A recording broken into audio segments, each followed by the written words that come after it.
ನಡೆದಾರೆ ತೇರು ವೈಭವ ಜೋರು ತಡೆಯೋರು ಯಾರು ಆರ್ಭಟ ನೋಡು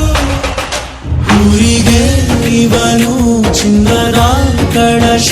ಕೃಷ್ಣನ ಕರ್ಣನ ಹೋಲುವ ಮನುಷ್ಯ ಸೇನೆಯ ನಿಲ್ಲಿಸೋ ಧೈರ್ಯದ ರಭಸ ದಾನಿಗೆ ಸೋಲುವ ಮಗುವ ಮನಸ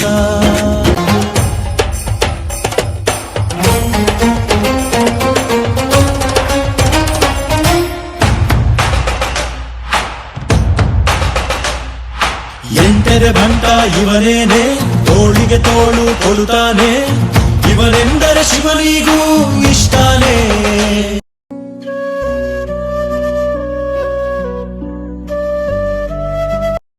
ಗುರು ಬ್ರಹ್ಮ